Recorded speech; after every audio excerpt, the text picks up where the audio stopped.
The Isiah Factor Uncensored starts now. And welcome to The Factor Uncensored, a very disturbing report today out of Texas when it comes to our children and education. An agency says 29% of the teachers in the year 2022 through 2023 opted out of the system in areas of poverty. So let's get to the conversation and why so many teachers are leaving the profession. And joining us on The Factor Uncensored tonight, we have with us Dr. Annalise Rhodes with E3 Alliance. And Dr. Rhodes, we brought you on to talk about the future of education, those who are on the front lines, our teachers, our educators, and can we keep them here in Texas? You guys took a look at retention and what teachers are thinking about as far as their future goes. So tell us about that. What are we seeing in Texas? Yeah, so this study looked at general patterns of teacher retention over the last 10 years, trying to look at the types of teachers demographically that stay in the classroom from year to year versus teachers that leave.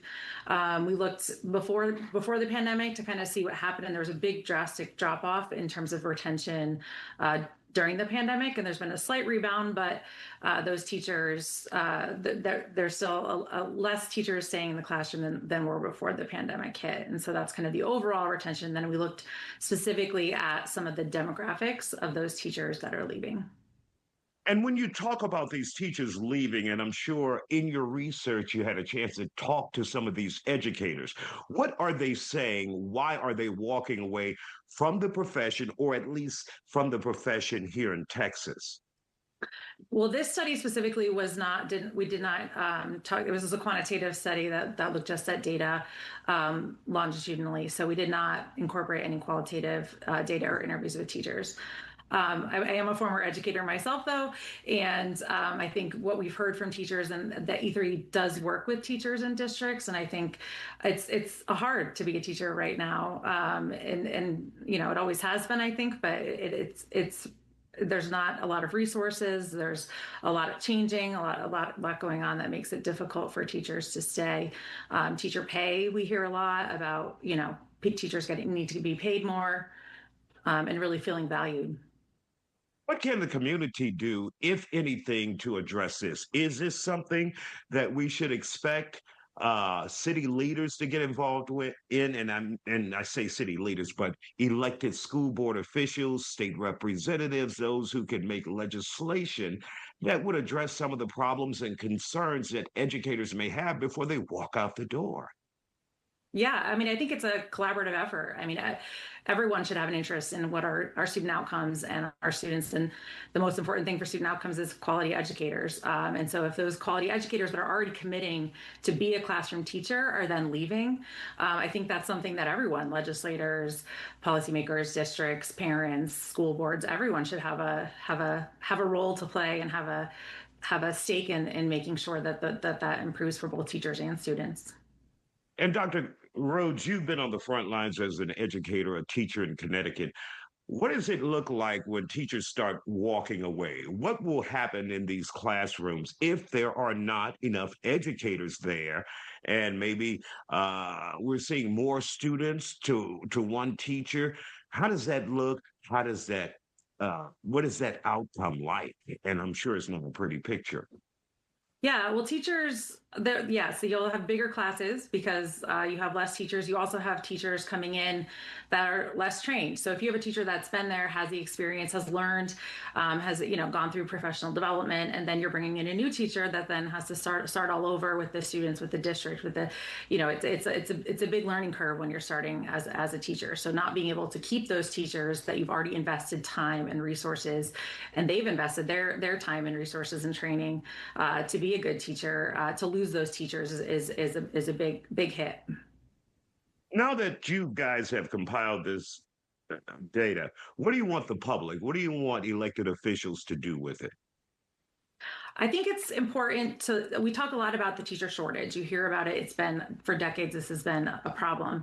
But I think what this report highlights is, yes, recruiting good teachers and training good teachers is important, but it's also really important to build out supports and value the teachers that we have and look at the teachers that are in the classroom, and do the best we can to retain them and not just focus on recruiting new teachers and having more teachers, but really focusing on our resources and retaining the teachers we have.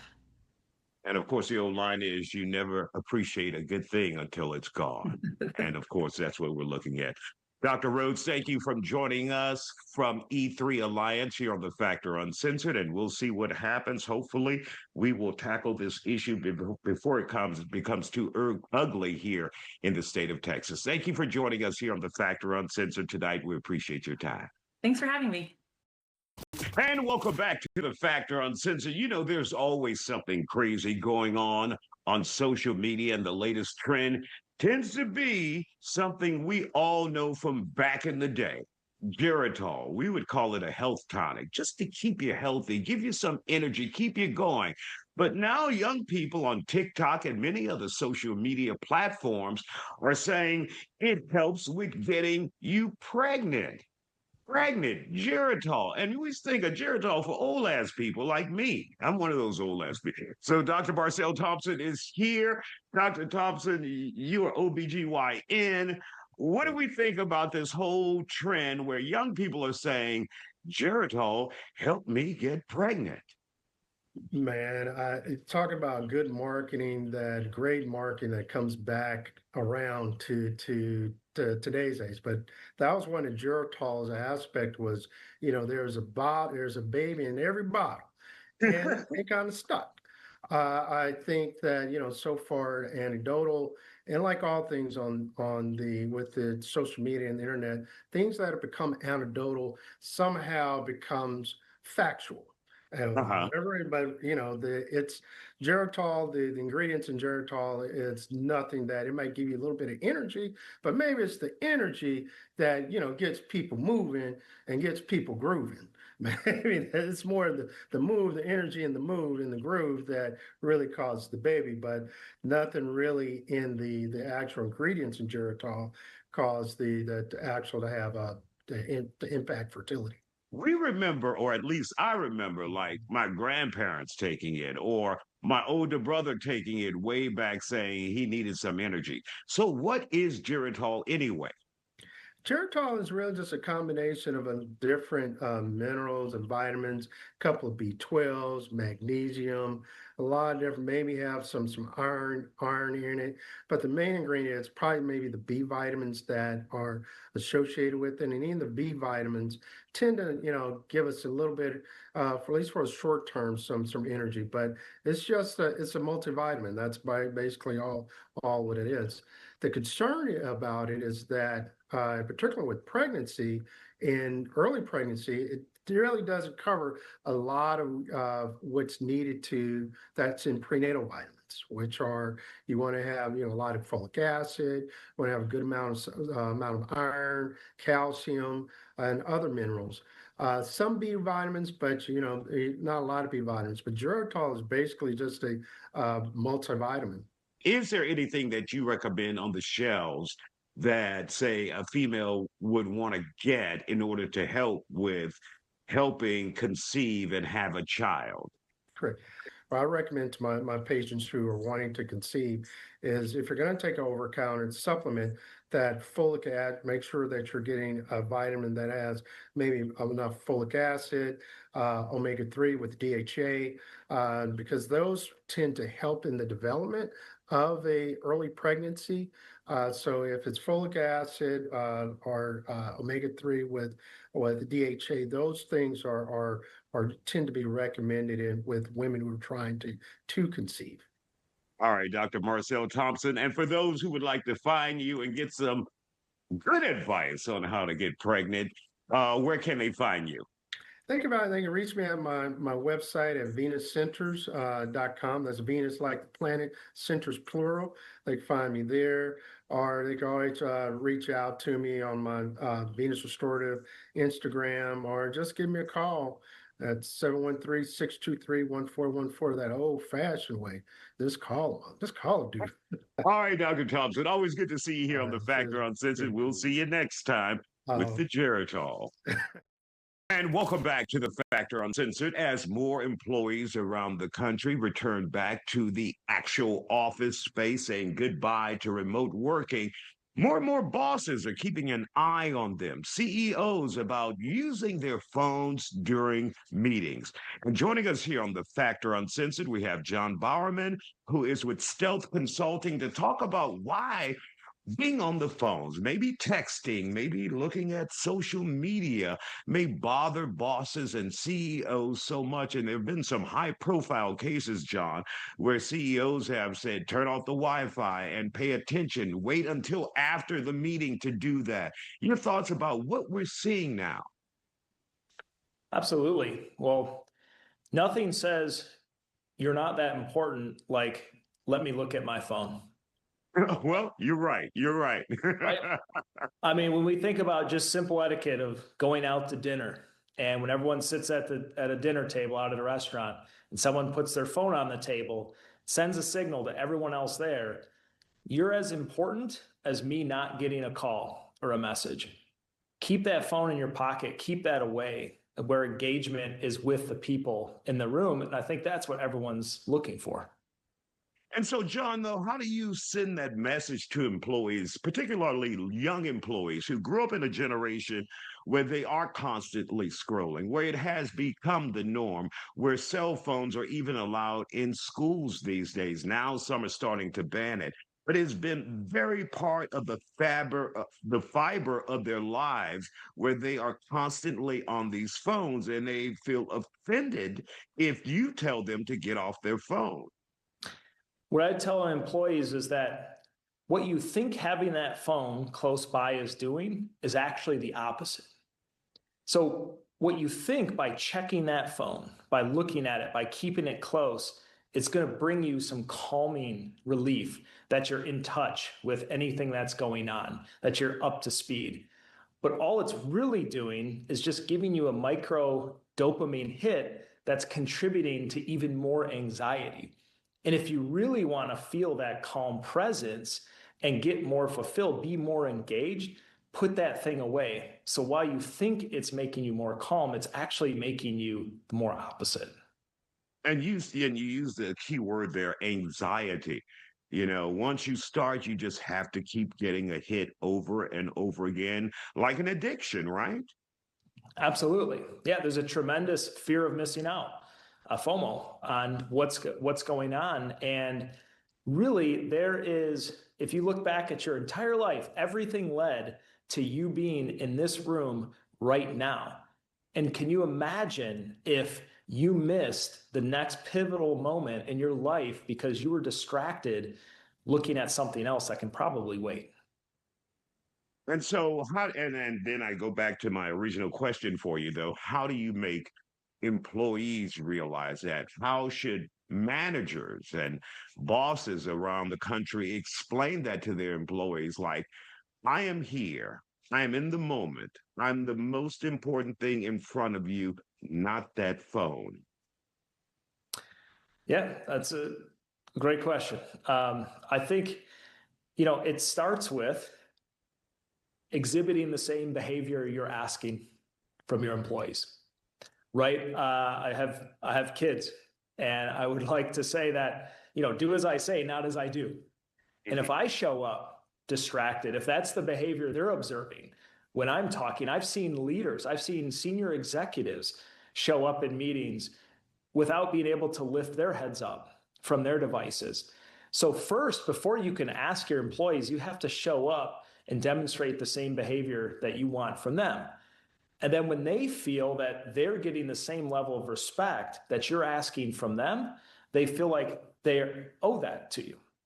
And so if you're going to go out there and ask for that, you have to first make sure that your own house is clean, and that's the behavior you're exhibiting.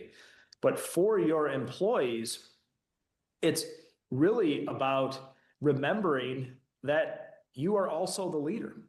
And you can ask just simply, it doesn't even have to be a creative way or a convincing mechanism. It's just about, please put that away for the next 30 minutes. Simple request, simple request. Simple request. John Bowerman, Yeah. Go ahead. Oh, yeah. We often forget that simplicity is usually the best path. Absolutely. John Bowerman, Stealth Consulting. For those who would like to get more information from you or about you, where can they look? Yeah, you can go to stealthconsulting.com for business help. Also, just released a new book. You're not lost, you're just starting. So, for anyone that is looking for just quick tips to apply some of these leadership skills and show up better in the workplace, you can go to notloststarting.com. All right, John, thank you for joining us and for that valuable advice. Simplicity and simply respect. And welcome back to the Factor Uncensored. We're in the holiday season, and many of us are looking for that perfect gift, that high-end perfect gift called a car for some of our family members, friends, significant others. And so, how do you even approach that? Well, we're hearing that used car prices are through the roof right now. And we have M. Wynn from Carfax telling us about any tips you may need and whether you should buy used or old. And welcome to the Factor Uncensored. Now, we're seeing a significant rise in car prices. What's going on out there? Yeah, right now, Carfax data shows the average used car price is at its highest point in 18 months. So that basically means if you're out there looking for a used vehicle, the average cost, if you were to buy right now, is about $1,300 more than it would have been just about a year and a half ago. Now, here's the other shocking part of this is when we really crunch the numbers, the price gap between some of those popular vehicles of the 2025 model was actually so close in price to the 2023 model. So it's very rare at this time for those used and those new cars to be this close in price. Now, what is causing the rise in prices of used cars through your research? There's a few things causing this. Number one is the limited used car inventory. If you think back a few years during the pandemic times, well, new cars weren't really being produced that much at that time. So if you fast forward a few years, that means there's fewer used cars in circulation, right? So certainly if there are fewer used cars, but the demand is still there, then that cost will continue to rise. And we don't know how long that's going to last. The other part of this is consumer confidence. It's at its lowest point since April, according to the Conference Board. And certainly all of those economic worries and anxiety is also adding to this. So that's why we are seeing when it comes to new cars, in response, dealers and automakers are really offering certain new and financing options for newer cars. And they're trying to entice consumers to say, hey, don't just look at those used cars, look at these new cars as well, because they could be affordable to you as well. And I met a sales guy when I was looking for a car maybe a year or two ago, and he said, "Don't look at the used.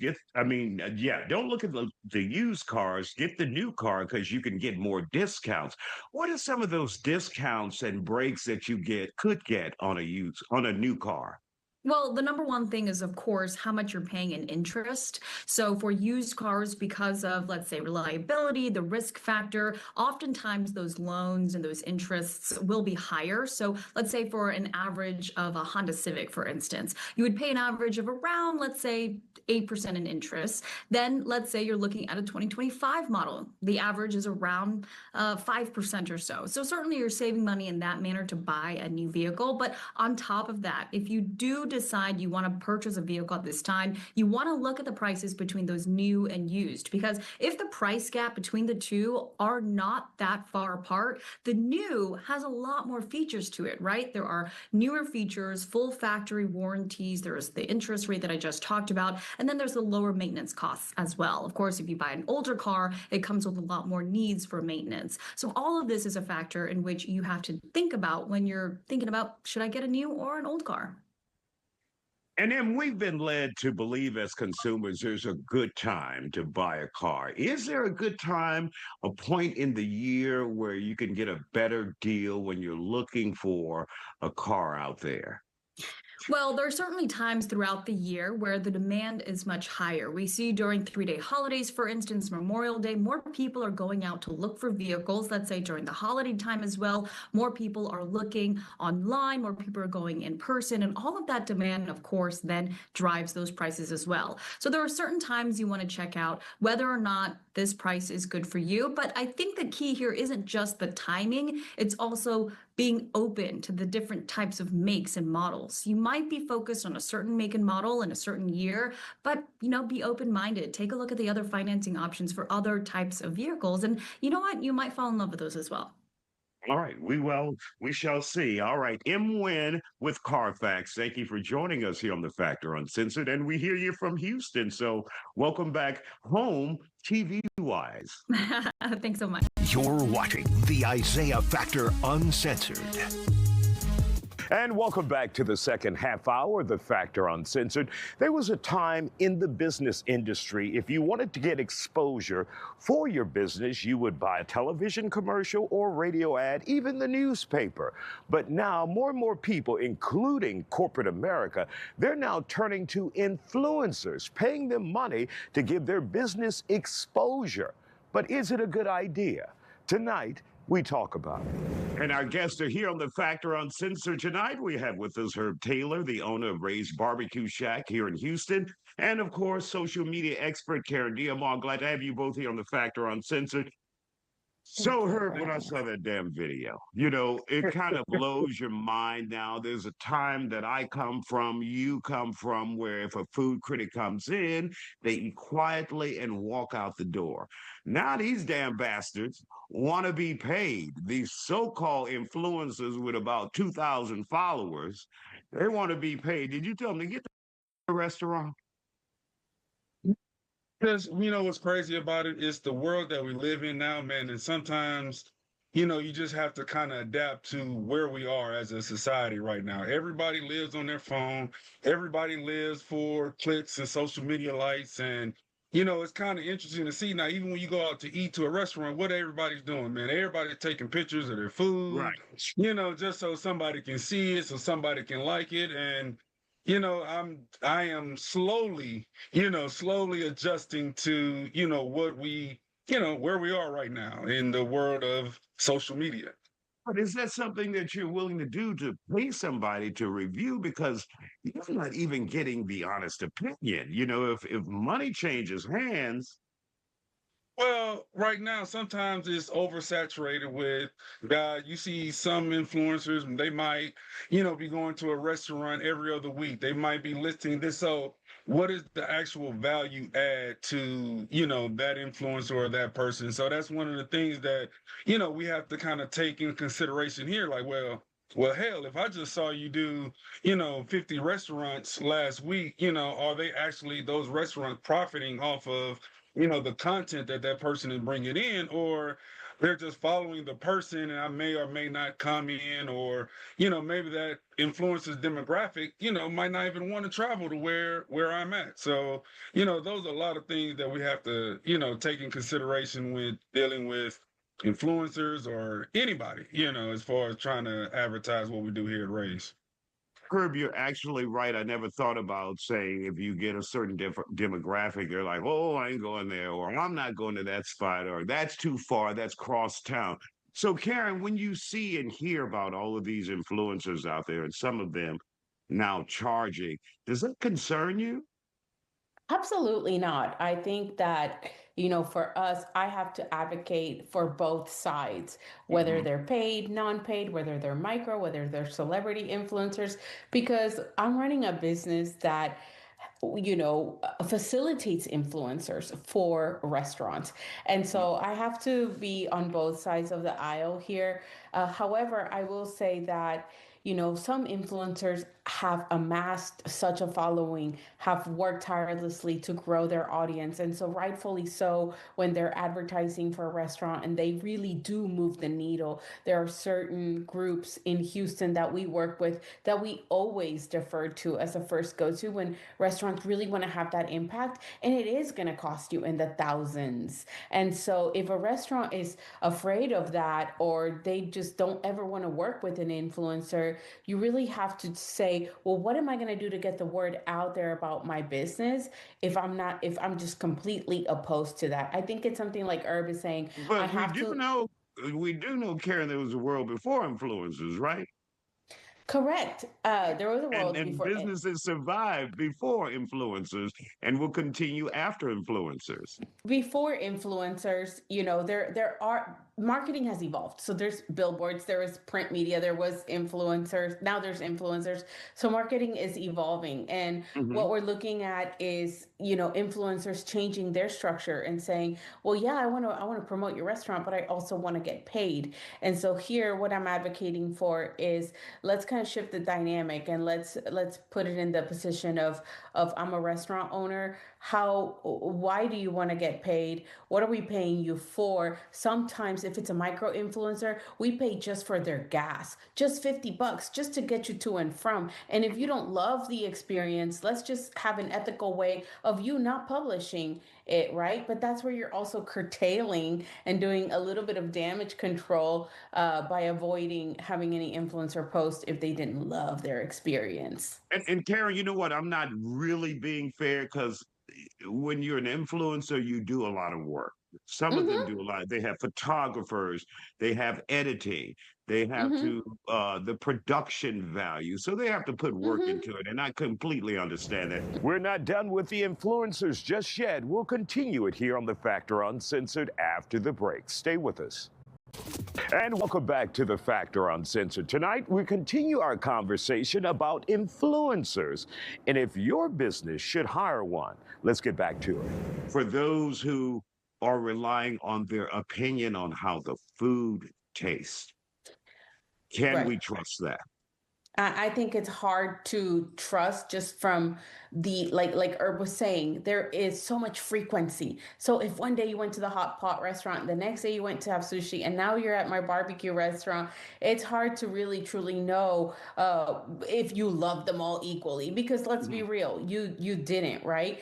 And so when it comes to Herb and with us working together and having that established relationship, we do get inquiries from influencers that are like, hey, I'm a traveling barbecue blogger. I have blogged about 500 barbecue restaurants and I'm making my way to Houston. I really want to cover y'all. We find like that's so niche specific. The value is there. We see that we Oh, see yeah. it on both sides because people will travel and will seek out barbecue. And there are barbecue enthusiasts that will add Ray's Barbecue to the list that see that even if they're in another part of the world. So for us, even though it's like not a Houston-based influencer, there's an indirect connection with the community that we can kind of work with, right? But if it's somebody that's like, no, going to a random restaurant every day and just wants to come eat, it's hard to see the value. And there are those who just want to come to eat. And of course, and for those who are traveling, and like you said, and they have that specialty of barbecue, and if they've been to I will trust them because they've been to barbecue after barbecue restaurant. They should know I don't want the raisins in the potato salad when you bring me my barbecue plate. I'm sure there's none of that at Ray. But Oh no, Ray, that's not happening at all. No, no, no. Ray, to also do your social media because you guys are very creative with your social media. I mean, you're having the 10.99 brown bag special. Obviously, families are having a tough time out there. That will help people. How is it for you diving into that social media world yourself? And full disclosure, you're working with Karen, who also works with us here on The Factor.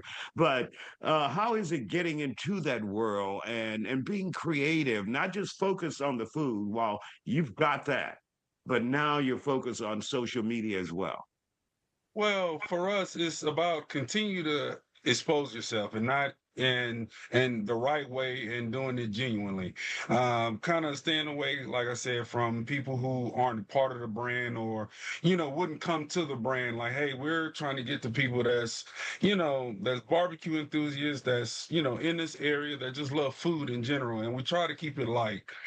Sometimes we might do some things that's funny. Sometimes we do things that's connected to the actual community here around. We're in the third ward area, so keeping those things in our back of our minds when we do things, even how we push menu items, how we just want to communicate how we want people to see us. And I think that's the direction, working with Karen that we want to go toward versus, trying to find this, influencer and that influencer to say this or that about what we do here at Ray's. I think you guys touched on like barbecue enthusiasts. We want those guys to come in. Those are guys, who, if they're in the industry or if they, have a following in that particular background, yeah, we invite them all to come to Ray's, but we don't want to hang our hats on that, where I'm, spending an egregious amount of money for somebody to sit in the car to say, hey, if I like your barbecue or not. Like that doesn't work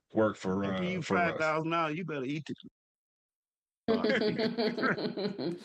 Herb's great. We pushed him out of his comfort zone in the beginning. He was like, I don't really know if I, even believe in social media. And we've been able to work together for a couple of years and just really extract that personality and the real identity of the brand. That is what you see on social media. So I think it works perfectly. And Herb, any concern at all about becoming the face of Ray's Barbecue? Like the Colonel Sanders of chicken, now you're the face of Ray's Barbecue. Is that becoming fun? Do people recognize you now? I wouldn't say I am the face, Ray is the OG, here I'm just like the little OG, just it's fun and it's kind of Well, put it this way, the spokesperson right now. I got you. Yeah. You are. We'll continue this conversation after the break. Stay with us. And welcome back to The Factor Uncensored. Many businesses out there are turning to social media influencers in order to get the exposure they need for their business. But is it the right move? Let's get back to it. So, it's funny, man, just going to a store and people just look like, hey, man, I was there yesterday. And I always look down to make sure, see if I have a Ray shirt on. I'm like, well, how who I am, so it's cool, it's fun. And we love it, we enjoy it. I wouldn't be in this business if I didn't enjoy it, didn't love what we do here at Ray's. So I just take it. I don't take anything for granted. I don't take our customers and the people that we serve in our area, I don't take that for granted. I love every second of it. And I'm very appreciative of, Karen, just getting me, like she said, out of my comfort zone because I'm not a big social media guy, but what we're doing You are is now. working. And, yeah, I know, right? And can we look forward to any fried turkeys for Thanksgiving coming from Ray's, or you gonna leave that to somebody else? Hey, I'm glad you said it because I was finna throw it in there in the last 10, 15 seconds. But yes, we do smoked turkeys, smoked hams, all the sides you want, man. Visit our website, Ray's Barbecue Shack, Ray'sBBQShack.com. We're taking orders now. I think last year we did about 300 turkeys. We want to push that number up to about 400 turkeys. We smoke them, man, and they are absolutely delicious. So come on, we got a that's turkey for here our mutual friend, our anchor, Anthony Antoine. He's looking for a fried turkey or a turkey done Southern style. And if we will find a spot for you. And we found this for Anthony. So go to Ray's Barbecue and check it out. Karen, obviously there's a lot of good uses for influencers out there, and I was tough on them, but they have their lane and they do a lot of, you just have to make sure they're credible, right? Absolutely. And you also have to determine what you want out of it because just because somebody comes and posts doesn't and they have 20,000 followers, the restaurants are usually disappointed if they paid for something. What was the expectation that was set? So if the expectation is you just wanted some beautiful content or you just wanted exposure or you just wanted to get the word out, they might meet your needs there. But if you're looking for somebody to really move the needle, then you want to be prepared to spend accordingly because you're either going to have to spend a little bit more on a really big one that really moves the needle for a lot of businesses and have something special to offer, or you're going to have to spend a little coin with a variety of influencers across the board. So we can work with clients that are interested in exploring those approaches according to their budget and their goals. And I also want to say Ray's Barbecue is cooking up something really amazing for the community, and we're going to be announcing a community gift back for Thanksgiving very, very soon. All right, we'll look forward to that. Always good to see that. And Karen, for those who are wondering if they are approached by an influencer, what's a good count of followers should you look at? You don't want to look at the follower count. You want to look at the engagement rate.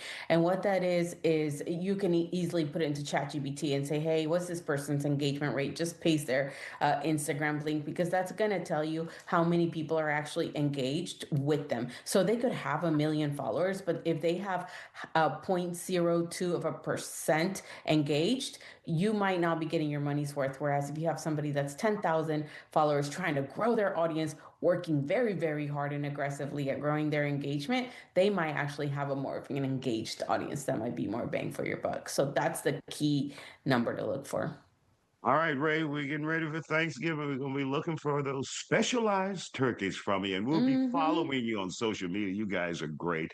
And Karen, you're always great here on The Factor Uncensored. We appreciate you. And really quick, Ray, where can we find your store?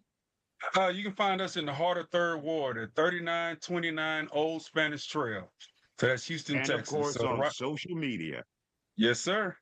All right. Thank you guys for joining us. And we'll be back with Factor Uncensored in just a moment.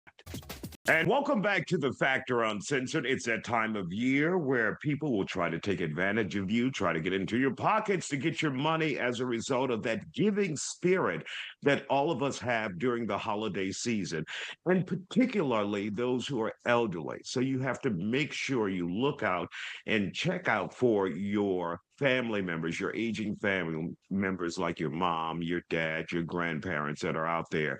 We brought in Vice President of the Better Business Bureau here in Houston, Leah Napoliello. Glad to have you here on The Factor Uncensored. Leah, for those who are getting ready for the holiday season, you're feeling good, the great smells are in the air for the food. What should we remember during this time of year for those scammers who are out there? Because now we have AI, we have everything working against us. One thing you need to be careful of is shopping online. There are so many scammers that can very easily create fake websites or social media pages. They may make it seem like what they're selling is legitimate, the real thing, or they may pretend to be linked to a well-known business. So you really have to check and double check when you're shopping online to make sure you're going to an actual business and not just a scam site. So it is important not just to buy on the spot, to take some time and really investigate further. Absolutely. I can remember a time I was buying online and I saw a good deal cheaper than the local retailer. And I said, well, I'm going to get this. And the company, I ordered it, the company did not exist. So I was out of money. And of course, you have to be concerned about your parents, because many of them and grandparents, many of them are aging now and they're looking for some attention. If the family's not calling them constantly, keeping them aware of what's going on, then scammers can just slime their way in there by having casual conversations, just checking on them, and then they'll check into their checkbooks. Yeah, it is important to reach out to your loved ones to check on them and make sure they understand the warning signs of scams and what to watch out for, and let them know that you're available to answer any questions that they may have, to reach out to you if they're concerned about any type of email, text message, or social media contact that they receive. Absolutely. And of course, it's the era of artificial intelligence out there. You could get someone who's calling your grandmother or grandfather, and they've got samples of your voice. And we've seen them before where people are saying, I've been in an accident, or I'm in jail and I need this amount of money to rectify the situation. And some of those people, God bless them, they fall for it. Yeah, unfortunately, we do see these emergency scams pop up quite frequently. And one thing we do recommend that you tell your loved one, to contact you if there's a problem. Don't just respond immediately to that emergency contact that's coming to them. If they have not verified if it's really an actual family member or not, then they should not respond to that call. They should not give them any information whatsoever. They should go into their contacts and contact you as their family member to see what exactly is going on. It's also a good idea to have like a password or code word that you can discuss with your loved ones. So if there is some type of issue, they can ask you for that to verify your identity. If someone has a complaint against a legitimate business, what should they do when it comes to the Better Business Bureau and reaching out to you guys, and how can you resolve it if possible? You can always file a complaint with the Better Business Bureau at bbb.org, and then we would send the information to the legitimate business, and then hopefully they would respond and work with you to resolve that complaint. So it is important to, go to us if you are having some type of issue that's not being resolved, and hopefully we can take care of it. Our accredited businesses are required to resolve any complaint. So if you shop with an accredited business, then that's something that it's good too. All right, Leah Napoliello from the Better Business Bureau here in Houston, Vice President. We appreciate your time and your advice. Obviously, there'll be a lot of people knocking on our doors. I rarely answer, but they will knock. Anyway, you have to be careful. And we want to thank you for joining us here on The Factor Uncensored. Remember to follow us on social media, Instagram, X, and of course, Facebook. And don't forget to download the Fox Soul app where you can catch The Factor and many other great programs. And one more favor, make sure you follow us on YouTube at the Isiah Factor Uncensored. That'll do it. Have a great one.